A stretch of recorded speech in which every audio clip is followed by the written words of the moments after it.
The Green Bay Packers navigated a strategically challenging NFL draft this year, notably without a first-round pick. That selection, which could have been pivotal, was traded to the Dallas Cowboys as part of the deal that brought star linebacker Micah Parsons to Green Bay just before the 2025 season kicked off. While some fans might have felt a tinge of regret watching other teams make their top selections, General Manager Brian Gutekunst seems confident. Parsons, despite suffering a torn ACL last December, is a game-changing talent who, once back on the field in 2026, will significantly elevate the Packers' defense. But let's be honest, losing him for the first few games is a setback we must all prepare for. Now, as we move deeper into the draft analysis, the Packers came away with 6 picks, and Gutekunst made sure to focus on areas of critical need. 4 of those selections were dedicated to bolstering the defense, a move that reflects a clear understanding of the team's most pressing shortcomings.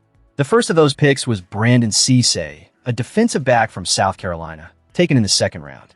There's a lot of buzz around Cisse, who is expected to step in and play nickel right away while also contributing on special teams. He's an athlete with impressive speed and jumping ability. However, it's essential to note that he's still a bit raw and will need time to refine his instincts and recognition skills.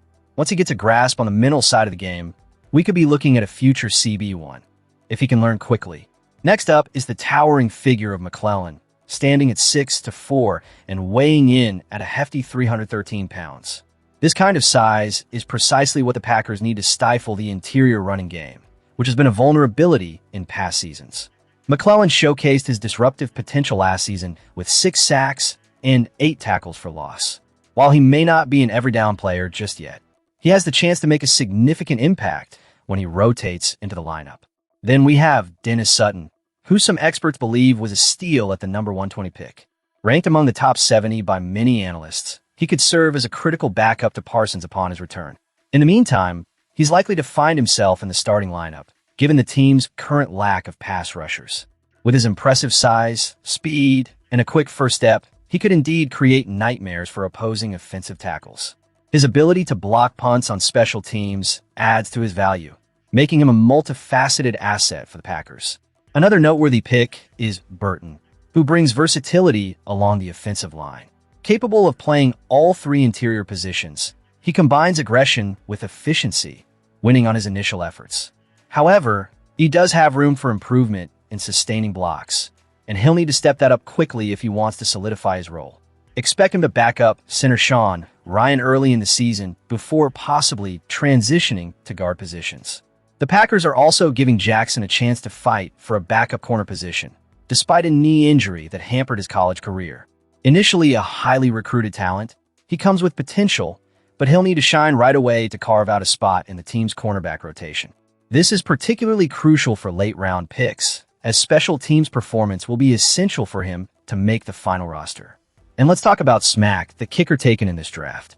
While Brandon McManus had a solid year, making 24 out of 30 field goal attempts, his inconsistency from 40 yards and beyond raised eyebrows.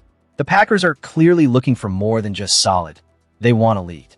Smack brings a powerful leg to the table, having converted 18 of 22 attempts last season, including a formidable 10 of 13 for beyond 50 yards.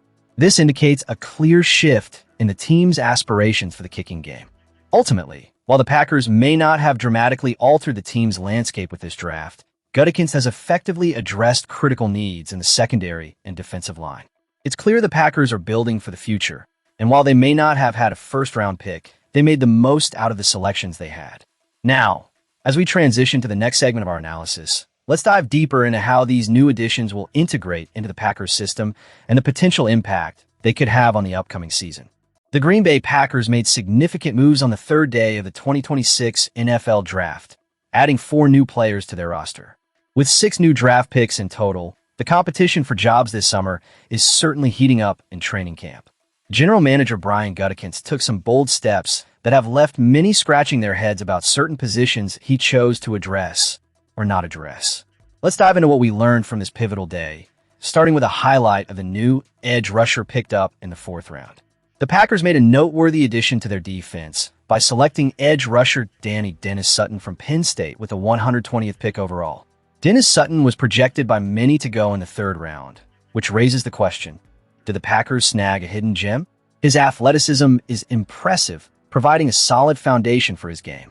As he progressed through his college career at Penn State, his performance improved, showcasing his ability to play the run effectively while also having a diverse set of pass rush moves. However, there are concerns about his upside, mainly due to a lack of explosiveness and a tendency to miss tackles.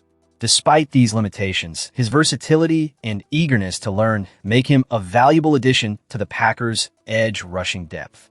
Notably, he also blocked 3 punts in his senior year, hinting at potential contributions on special teams, a crucial aspect for any team looking to gain an edge. Moving into the 5th round, the Packers finally turned their attention to the offense with the selection of center Jager Burton from Kentucky. Standing at 6 feet 4 inches and tipping the scales at 312 pounds, Burton possesses the versatility that the Packers covet, having played both center and guard. His ability to protect the quarterback is evident. He didn't allow a single sack during the 2025 season, but there are questions about his overall strength at the point of attack. His college career featured 1 standout season, and it remains to be seen if he can maintain that level against NFL-caliber defenses. Burton is expected to fit nicely into the Packers' zone blocking scheme, providing depth and flexibility on the interior offensive line while learning behind Sean Ryan. However, with only 1 offensive lineman selected in the draft, concerns linger about the depth of the line. The Packers must tread carefully. Injuries to the offensive line could derail their season, just as they did last year. The only trade made early in the draft was in the 2nd round, where Gutekunst moved up to secure defensive tackle Chris McClellan. This was a strategic decision, as McClellan is one of the few tackles capable of both stopping the run and pressuring the quarterback. This move signals a clear commitment to bolstering the defensive front, essential for the new 3-4 scheme under defensive coordinator Jonathan Gannon. In the 6th round, the Packers traded up to make a critical selection. Kicker Trey Smack out of Florida. Smack was regarded as the top kicker available and brings an impressive resume, having converted 10 of 13 attempts from 50 yards or more in college. His ability to handle kickoffs is also noteworthy, as opponents returned only about 20% of his 239 career kickoffs. This addition is particularly important given Brandon McManus's struggles last season. The Packers' draft strategy has emphasized defense, with 4 out of their 6 picks aimed at fortifying the defensive lineup. This is understandable, especially with a shift in defensive philosophy. However, many fans anticipated the addition of offensive skill players, particularly at wide receiver, running back, or tight end. The recent extension of Jayden Reed has lessened the urgency for a wide receiver, but with key contributors potentially leaving after this season, the Packers might still need to look at these positions in the 2027 draft. Another significant takeaway from this draft is that, for the 2nd year in a row, the Packers refrained from selecting a developmental quarterback.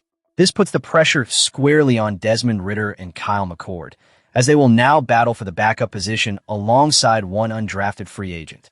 Speaking of undrafted players, the Packers signed 9 after the draft concluded, adding depth across various positions including quarterback, offensive line, and tight end. While these signings are often seen as long shots, the Packers have a history of finding talent in this pool, and fans should stay tuned to see if any of these players can make a mark. With the dust settling on the draft picks, the question remains, did Gutekunst make the right choices to set the Packers up for success? The emphasis on defense is a clear indication of a shift in strategy, but the lack of offensive reinforcements raises eyebrows. As we continue to analyze the impact of these draft picks, it's essential to consider how well they mesh with the current roster and what they can contribute in the upcoming season. Let's move on to the next segment and explore what other developments might be in store for our beloved Packers. As we wrap up this deep dive into the Green Bay Packers offseason moves and the implications of their latest draft, it's essential to consider the overarching goal: escaping the mediocrity that has haunted this franchise in recent years and getting back to the Super Bowl. The Packers are not leaning heavily on their rookies from this draft class to be the saviors. However, their presence will be crucial in revitalizing a roster that desperately needs fresh energy and competition. Head coach Matt LaFleur provided an optimistic perspective when discussing the potential of the new players. I think all 4 of those guys coming in can compete for playing time, and certainly they got to compete to make the roster first and foremost, he said. This is a clear signal that the coaching staff believes in the talent of these young athletes. but also serves as a reminder of the uphill battle each must face to prove their worth in a fiercely competitive environment. The Packers' draft strategy reflects a well-thought-out approach, with LaFleur mentioning what was great about a lot of our picks is there was talk about drafting these guys. There were some tough decisions early on in the draft in the second round about who we were going to take, and I think we got great value. This speaks volumes about the team's ability to assess their needs and make smart choices that align with their vision for the future. After ending last season on a disappointing 5-game losing streak, including a playoff embarrassment against the Chicago Bears, this draft was a critical moment for the franchise to turn the tide. One of the more intriguing aspects of this draft was the emphasis on competition. The Packers made a bold move to trade up in the 6th round to select kicker Trey Smack, which illustrates their commitment to fostering a competitive atmosphere. LaFleur highlighted the importance of this, stating, "You can never have enough competition."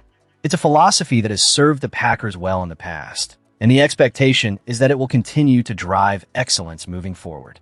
The additions of Dani Dennis-Sutton, Chris McClellan, and Jager Burton all point to a deliberate bolstering of the defensive and offensive lines, which is crucial given the challenges faced last season. Dennis-Sutton, an edge defender selected in the 4th round, is anticipated to inject much-needed vigor into a young defensive core. McClellan, taken in the 3rd round, is seen as a versatile player who can bolster run-stopping capabilities and add pressure to opposing quarterbacks.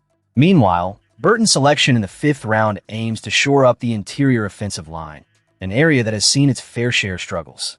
Most notably, the first pick in this draft, Brandon Cisse, addresses a glaring weakness in the cornerback room, which was a significant liability for the Packers last season. The defense's inability to hold up without Micah Parsons highlighted the urgent need for reinforcements, and Gutekunst clearly recognized that priority. With limited draft capital, Gutekunst faced tough decisions, especially not having a first-round pick due to the trade involving Parsons. He managed to address the team's critical needs without sacrificing the quality of the selections. "I like the depth of our football team. I like the way our roster is shaping up," he stated, reflecting a confidence that he is building a competitive squad without the need for drastic trades or moves. While the Packers did manage to fill some essential gaps, there will always be questions about whether they adequately addressed every need. Gutekunst himself admitted, "I don't know if I ever feel like I've checked every box because I don't know if anything's ever complete." This mentality is crucial for a team that aims to evolve continuously and improve upon its past performances. The decision to focus primarily on defense, despite opportunities to bolster the offensive side of the ball, raises eyebrows. The Packers had chances to draft standout receivers and a running back, opting only for Burton, who could potentially back up at center. This reflects a belief in the current offensive core, especially with extensions on the table for players like Jaden Reed and Christian Watson.